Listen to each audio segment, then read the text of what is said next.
네, 안녕하세요. 박계산입니다. 혼자 만들면서 공부하는 딥러닝 2장 1절의 강의를 시작하도록 하겠습니다. 네, 2장 1절은 이미지 분류 CNN 모델을 만들기입니다. 그래서 2장부터는 본격적으로 저희가 합성신경망의 유명한 모델들을 직접 구현해보고 예제 문제 적용해보는 그런 커리큘럼으로 저희가 제공을 해드리고 있는데요. 2장 1절에서 가장 기본적인 두 개의 모델을 저희가 한번 구성을 한번 알아보도록 하겠습니다. 2장 1절에 저희가 다룰 두 개의 신경망은 알렉스넷과 VGG넷인데요. 알렉스넷은 제프리 힌트 팀이 2012년 이미지넷 대회에서 우승한 모델입니다. 그래서 이미지넷 대회가 이제 이미지넷 데이터셋을 사용해서 여러 가지 비전에 관련된 신경망 모델들이 서로 경쟁을 해서 우승을 가리는 우승자를 가장 높은 정확도를 낸 모델이 우승이 되는 그런 경진대회죠. 그래서 아주 유명한 대회인데 지금은 이제 더 이상 열리지는 않고 있습니다. 왜냐하면 이미 사람의 수준을 훨씬 뛰어넘는 정확도를 달성해서 더 이상 대회를 여는 의미가 없어서 중지되었고요. 2012년쯤에는 이제 한창 이 대회의 초기 그 초기 시즌이었는데요. 이전까지는 대부분 신경망이나 혹은 다른 전통적인 방법들을 많이 사용했는데 이 제프리 힌튼 팀이 처음으로 합성곡 신경망을 적용해서 우승을 했습니다. 그것도 이전에 다른 모델과 2등과 꽤 큰 격차로. 그래서 이때 합성곡 신경망이 크게 관심을 받게 됐고요. 이후로 등장하는 2013년 대회 때부터 우승한 모델들은 전부 다 합성곡 신경망을 사용한 인공신경망 사용한 모델들이 우승을 했습니다. 이 제프리 힌튼 박사는 뭐 구글에 있는 구글 브레인에 있었던 분으로도 유명하고 또 토론토 대학의 재직 중이시고요. 여러 가지 그 이 신경망 알고리즘과 관련된 여러 가지를 개발한 분으로 아주 잘 알려져 있습니다. 또 작년에는 그 공로를 인정받아서 노벨 물리학상을 받아서 또 한번 크게 화제가 됐었죠. 이 알렉스넷의 이 최초의 등장한 모델이기도 하고 활성고식망으로 최초로 사용한 모델이기도 하지만 또 이 유명한 아주 중요한 새로운 기술들을 공개한 모델이기도 합니다. 지금도 이제 계속 쓰이는 그런 기술들이 있죠. 대표적으로 저희가 렐루 함수가 알렉스넷에 처음 도입해서 사용되었습니다. 그 전까지 저희가 주로 시그모이드 함수를 사용되었거든요. 근데 저희 시그모이드 함수는 이렇게 0과 1 사이에서 굉장히 기울기가 완만해지잖아요. 그래서 굉장히 그레디언트가 작아집니다. 그래서 이런 그레디언트가 작은 값을 그래서 누적해서 곱하다 보면 점, 신경망이 앞쪽층으로 갈수록 더 작아지는 그런 경향을 보이게 되죠. 그래서 이런 문제를 저희가 그레디언트 소실 문제라고 이렇게 부릅니다. 그래서 이런 문제를 악화시키는 것이 여러 요인이 있는데 그 중에 하나가 이제 시그모이드 함수일 수 있는데요. 그래서 이 함수 대신 렐루 함수를 사용해서 좀 더 깊은 네트워크에서 효과적으로 모델을 훈련할 수 있도록 그렇게 할 수 있습니다. 또 하나, 그전까지 평균 풀링을 많이 사용했는데요.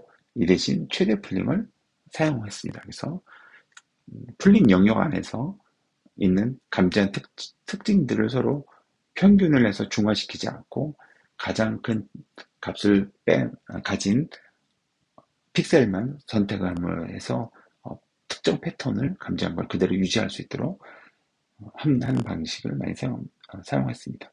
최대 풀링을 사용한 점이 좀 독특한 점이고요. 그 다음에 과대적 커플을 막기 위한 드롭아웃을 개발했죠. 제프린팀이. 그래서 이걸 도입해서 모델을 훈련할 때 일부 뉴런을 랜덤하게 꺼서 뉴런끼리 서로 의존하거나 과도하게 한 뉴런이 과도한 역할을 수행한 것을 방지하는 그런 방식을 사용했습니다. 이 알렉스넷의 구조를 보면 다음처럼 밑에 그림이 있는데요. 그 다음 슬라이드에 그림이 좀 더 크게 그려져 있으니까 네, 여기서 한번 살펴보도록 하겠습니다. 알렉스넷은 입력이 227 곱하기 227, 3인 입력을 사용합니다. 그래서 뎁스가 3이니까 컬러 이미지를 처리하는 걸로 알 수 있죠. 사실 이미지넷 데이터셋의 크기는 256 픽셀에서 512 픽셀 정도 사이로 이렇게 여러 종류의 이미지들이 있습니다. 그래서 이미지를 한 종류로 만들기 위해서 227 곱하기 227로 줄여서 이렇게 사용하고요. 첫 번째 합성곱에서 필터의 커널의 크기를 11 곱하기 11 그리고 스트라이드 4를 사용했습니다. 요즘엔 사실 11 곱하기 11이라는 필터 사이즈를 잘 사용하지 않죠. 근데 이때는 11 곱하기 11을 사용했고 스트라이드도 굉장히 크게 4칸씩 건너뛰면서 합성곱을 했습니다. 그래서 55 곱하기 55 곱하기 96의 특성맵을 만들어줬고요. 특성맵의 뎁스가 96이니까 요 필터의 개수가 96이라는 걸 저희가 미루어 짐작할 수 있겠죠. 그 다음에 3x3 플링에 스트라이드 2를 사용했습니다. 역시 3x3 플링도 잘 사용하지 않지만 요즘에 플링을 이렇게 두 칸씩 건너뛰면서 중첩된 플링을 사용하는 것도 요즘은 그렇게 많이 사용하지 않죠. 이때는 이제 3x3이랑 스트라이드 2를 사용했고요. 그 다음에 두 번째 합성곡부터는 5x5 합성곡을 사용했고 역시 두 번째 플링도 3x3 플링에 스트라이더 2를 사용했습니다. 그 다음에 세 번째, 네 번째, 다섯 번째는 계속 3x3 합성곡을 사용하면서 세임 패딩을 사용했기 때문에 특성 맵의 높이와 너비 차원은 그대로 유지하면서 뎁스가 계속 늘어나는 것을 볼 수 있습니다. 256에서 384까지 늘려서 유지하면서 이제 세 번째 합성곡을 수행하고요. 그 다음에 이제 저희가 256까지 이렇게 다시 특성 맵을 만들고 그 다음에 풀링 합성곡에서 384, 384, 근데 마지막에는 256으로 줄였네요. 그 다음에 마지막 풀링층에서 3x3 풀링을 다시 적용해서 특성 맵을 6, 6, 곱하기 256인 특성 맵을 만듭니다. 그 다음에 저희가 일반적인 합성곡 신경망에서 하듯이 마지막에 완전 연결층에 넣기 위해서 플래튼층으로 특성 맵을 1차원으로 펼친 다음에 4096개가 있는 유닛이 있는 혹은 뉴런이 있는 밀집층에 전달을 하고요. 그 다음에 두 번째 밀집층도 역시 4096개의 유닛이 있는 밀집층에 연결을 합니다. 이 사이에 드롭아웃층을 0.5 비율 정도로 넣어서 과대적 값을 맞고요. 마지막에는 이 이미지넷 데이터셋에는 1000개의 유닛이 클래스가 있기 때문에 마지막 층의 유닛 개수도 1000개가 됩니다. 그리고 이 사이에도 역시 드롭아웃층을 넣었습니다. 이런 구조로 알렉스넷을 만들었고요. 이 알렉스넷의 모델을 케라스로 만들어서 만드는 과정은 책이 있거든요. 책을 한번 참고해 주시면 좋을 것 같고요. 만들고 나면 이런 서머리 메서드의 케라스의 서머리 메서드 출력을 확인할 수 있습니다. 그래서 컨버2D층 맥스플링, 그다음에 컨버2D 맥스플링, 그다음에 세 개의 합성곱층, 그다음에 맥스플링, 그다음에 플래튼층으로 펼치고 밀집층이 세 개가 나오고 각각 사이에 드롭아웃층이 나온 것을 저희가 볼 수 있습니다. 그래서 나중에 저희가 이제 이후에 나온 합성곱층 모델을 쭉 배우다 보면 어떤 구조가 체계적으로 반복되는 것을 저희가 볼 수 있거든요. 근데 지금 이 알렉스넷은 꽤 초기 모델이다 보니까 구조가 반복되거나 일관성이 있는 그런 구조를 띈다고 보긴 좀 어렵죠. 그래서 필터의 크기도 그렇고, 그 다음에 합성곱층에 적용하는 횟수나 반복 구조도 이렇게 일관되지는 않습니다. 어쨌든 알렉스넷의 모델은 이렇고요. 여기에 있는 이 파라미터 개수를 어떻게 계산됐는지, 그러니까 책에 자세히 나와 있는데요. 한번 직접 파라미터 개수를 역산해서 손으로 한번 계산해 보시면 좋을 것 같습니다. 그러면 내가 2층을 제대로 동작 방식을 잘 이해하고 있는지를 검증해 볼 수 있는 좋은 방법이거든요. 그래서 한번 확인해 보시면 좋을 것 같고요. 이 알렉스넷의 모델을 사용해서 저희가 떤 실전 문제에 적용해 볼 수 있으면 좋은데, 왜냐면 이미지넷에서 1등을 했기 때문에 이 이미지넷의 1000개의 클래스를 잘 분류할 수 있는 모델이거든요. 그래서 이 1000개의 클래스에 해당되는 이미지를 분류할 때는 이 알렉스넷을 그대로 사용할 수 있으면 좋겠죠. 하지만 안타깝게도 알렉스넷의 가중치는 공개되어 있지 않습니다. 그래서 저희가 사용할 수 없지만 대신 이 이후에 나오는 모델들의 가중치를 저희가 사용할 수 있는데요. 그 이후에 나오는 가중치는 저희가 순차적으로 한번 책에서 알아보도록 하겠습니다. 첫 번째로 등장한 게 이제 2장 1절의 두 번째 모델인데요. VGG넷입니다. 이 VGG넷은 옥스퍼드 대학교의 비주얼 지오메트리 그룹이 만든 모델이고요. 그래서 VGG넷입니다. VGG넷이죠. 2014년에 이미지넷 대회에서 준우승한 모델입니다. 그래서 준우승했지만 구조가 되게 단순하고 반복되고 일관성이 있기 때문에 널리 사용되고요. 이런 반복적인 구조가 이후에 등장하는 많은 합성곡 신경망부들에 영향을 많이 준 것 같습니다. 그래서 저희가 관심 있게 한번 살펴보면 좋을 것 같아서 2장 1절에서 소개하고 있고요. VGNet은 저희가 합성곡, 기존에는 이제 합성곡층 하나, 플링층 하나, 합성곡층 하나, 플링층 하나 이런 식으로 반복이 됐거든요. 근데 플링층은 일반적으로 높이와 너비 차원을 절반으로 줄이잖아요. 그러다 보니까 합성곡층과 플링층 이 페어 쌍을 여러 개를 둘 수가 없습니다. 입력 이미지의 높이와 너비가 고정되어 있다면 이 합성곡층과 플링층을 쌓을 수 있는 횟수가 제한되게 되겠죠.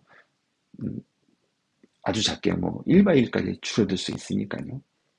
그래서 이걸 해결하기 위해서 합성곡층을 좀 많이 두기 위해서, 그래서 좀 더 모델의 층을 깊게 만들어서 모델의 용량을 좀 더 키우기 위해서 합성고층이 여러 번 반복된 다음에 플링층을 등장시키는 방식으로 모델의 구조를 바꾸었습니다.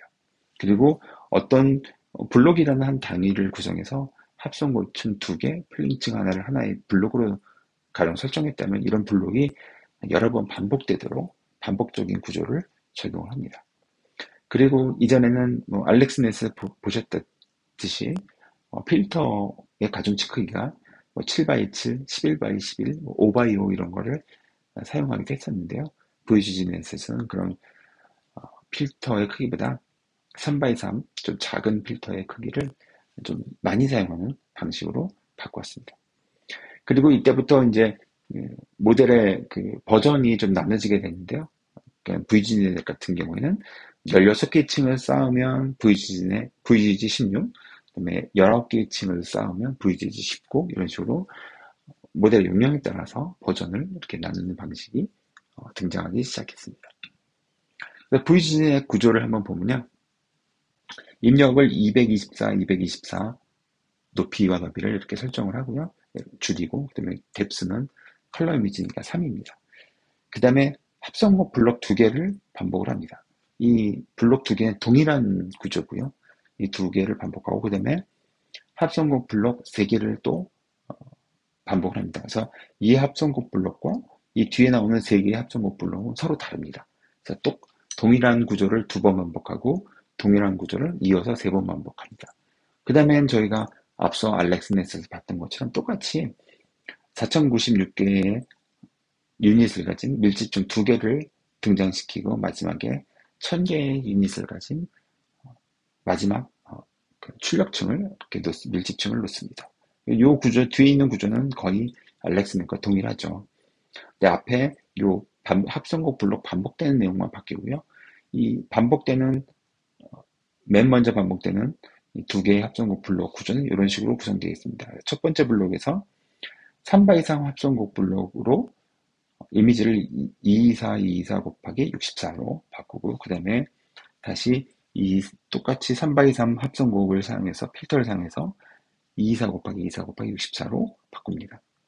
그 다음에 플링층을 사용해서 높이와 너비를 절반으로 줄여서 112 곱하기 112 곱하기 64로 만듭니다. 출력을.